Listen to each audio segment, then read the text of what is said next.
बागेश्वर धाम के पीठाधीश्वर धीरेन्द्र शास्त्री ने राष्ट्रद्रोही और राष्ट्र प्रेमी को ढूंढने का फॉर्मूला तैयार किया है। धीरेन्द्र शास्त्री के फॉर्मूले के मुताबिक मंदिर, मस्जिद और चर्च में हर दिन राष्ट्रगान हो और जब राष्ट्रगान होगा तो पता चल जाएगा कि कौन देश प्रेमी है और कौन देशद्रोही है। बाबा बागेश्वर के इस फॉर्मूले का सनातनी और संत तो समर्थन कर रहे हैं, पर मुस्लिम मोहल्ले में खलबली मच गई है।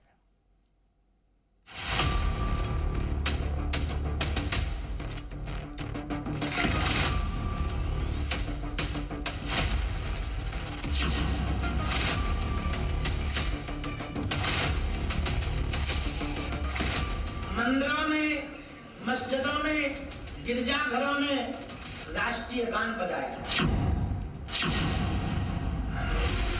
धीरेन्द्र शास्त्री ने फॉर्मूला तैयार कर लिया है, राष्ट्रभक्ति का पैमाना सेट कर दिया है। धीरेन्द्र शास्त्री के इस फार्मूले का रसायन तैयार किया गया है मंदिर, मस्जिद और गिरजाघरों को मिलाकर।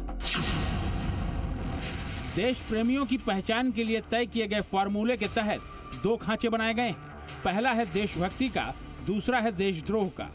देशभक्ति वाले खांचे में धार्मिक स्थानों पर राष्ट्रगान बजेंगे और जो देशद्रोही होंगे वो राष्ट्रगान बजाने का विरोध करेंगे। धीरेन्द्र शास्त्री के राष्ट्र प्रेम वाले पांचांग में साफ साफ लिखा है कि देशभक्ति सिर्फ दिलों में होनी नहीं चाहिए, उसे अभिव्यक्त करने के लिए मंदिर, मस्जिद और चर्च में राष्ट्रगान भी बजना चाहिए।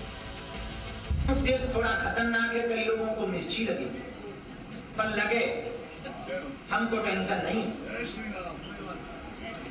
मंदिरों में, मस्जिदों में, गिरजाघरों में राष्ट्रीय गान बजाएगा।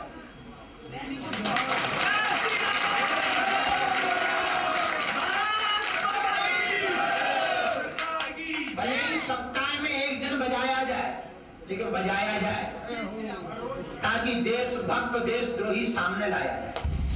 धीरेन्द्र शास्त्री के इस बयान पर बवाल मचना तय था। सबसे पहले सामने आए इस्लाम धर्म के सबसे नए झंडा बरदार मौलाना शहाबुद्दीन बरेलवी। मंदिर, गुरुद्वारा, चर्च में कभी भी राष्ट्रगान नहीं गाया गया और आज एक नई उपज पैदा कर रहे हैं। इन्होंने ये भी कहा था कि जो नहीं पढ़ेगा राष्ट्रगान वो देशद्रोही है। इन्होंने भारत के लोगों को ऐसे अंदाज में देशद्रोही करार दे दिया। इस वजह से ये इस तरह की बातें करते हैं जो समाज को तोड़ने वाली हों और देश को कमजोर करने वाली बातें हैं। धर्म की जो जगहें बनी हैं वहाँ उस धर्म की रीति रिवाज के हिसाब से, उसकी रिवायतों के हिसाब से जो वहाँ प्रैक्टिस है वो होना चाहिए। इस तरीके की कोई भी जो डिमांड है या इस तरीके की कोई भी जो तजवीज़ है वो मेरे हिसाब से सिवाय एक पॉलिटिकल इशू के अलावा कुछ नहीं। मौलाना बरेलवी को मस्जिद में राष्ट्रगान की धुन बजे कबूल नहीं, लेकिन पास्टर फादर सीपी सिंह को इससे कोई गुरेज नहीं। चर्च में तो ऑलरेडी बरसों से चल ही रहा है और 4-4, 5-5 हमारे पवित्र जो भजन है उसमें भजन की पुस्तक में वो ऐड है और हम लोग हर समय अपना भजन स्तुति में गाते हैं। आप चाहे तो ये किताब देख सकते हैं, इसमें आपको सब देशी गीत मिलेंगे, कम से कम 4। चर्च में राष्ट्रगान से दिक्कत नहीं, मंदिर में राष्ट्रगान बजे सनातनियों को परेशानी नहीं, फिर मस्जिद में राष्ट्रगान बजाने के नाम पर मियाँ भाई इतना क्यों भड़क जाते हैं? धीरेन्द्र शास्त्री के मंदिर, मस्जिद, गिरजाघरों में राष्ट्रगान बजाने की बात पर मुस्लिम मोहल्ले में हलचल तेज है। ये असली बाबा नहीं है। बाबा वो होता है जो सारे धर्मों के लिए, सबके लिए अच्छी बात करता है। मतलब तुमने तो कभी राष्ट्रगान गाया नहीं, तुमने तो कभी तिरंगे का सम्मान किया नहीं, तुमने कभी संविधान को माना नहीं, तो आज राष्ट्रगान की बात कहाँ से कर रहे हैं? ये तो बेईमानी बात है। बाबा बागेश्वर को क्या चाहिए, वो बाबा बागेश्वर जाने, अपन क्या जाने उस बारे में। धीरेन्द्र शास्त्री देश को हिंदू राष्ट्र घोषित करने के पक्षधर हैं। राष्ट्रगान उसी कड़ी का अगला कदम हो सकता है। राम ही राष्ट्र है और राष्ट्र ही प्रभु श्री राम है। दोनों एक दूसरे के पूरक हैं। इसलिए राष्ट्रभक्ति के प्रति प्रत्येक भारतीय का कर्तव्य है अपना समर्पण दिखावे और भारत के गिरजाघरों में, मस्जिदों में, देवालय, मंदिरों में हमारा ऐसा मानना है राष्ट्रगान गाया जाना चाहिए। राष्ट्रवाद को लेकर बाबा बागेश्वर हमेशा से मुखर रहे हैं। चाहे बांग्लादेश में हिंदुओं पर अत्याचार हो या फिर पहलगाम का आतंकी हमला, बाबा बागेश्वर ने हमेशा डंके की चोट पर अपनी बात रखी है। भाईजान को धीरेन्द्र शास्त्री का ज्ञान बिल्कुल नहीं जच रहा, लेकिन हिंदू पुजारियों को तो राष्ट्रगान वाला सुझाव पसंद आया है।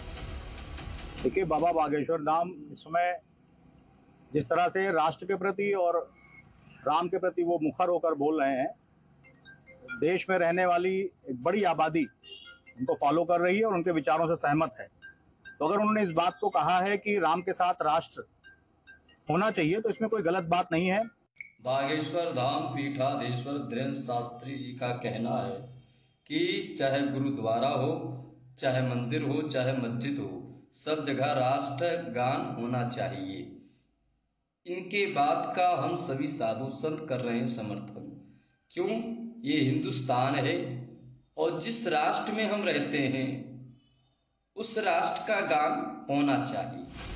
भाईजान चाहे जितना रूठें, बाबा बागेश्वर का विजन क्लियर है, कहीं कोई भ्रम नहीं है, सोच एकदम सटीक है, दृष्टि देश को हिंदू राष्ट्र बनाने पर टिकी है। 7 नवंबर से 16 नवंबर तक दिल्ली से वृंदावन तक हिंदू राष्ट्र के लिए पदयात्रा भी वो करने जा रहे हैं।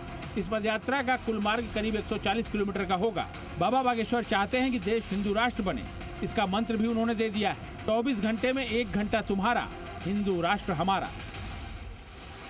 बाबा बागेश्वर के लाखों की संख्या में अनुयायी हैं जिन पर वो असर डालते हैं। ऐसे में जिस तरह खुले तौर पर वो हिंदू राष्ट्र घोषित करने की मांग कर रहे हैं, उससे सनातन विरोधियों को डर सताने लगा है और यही वजह है कि अब इस पर संग्राम छिड़ गया है कि मस्जिद में राष्ट्रगान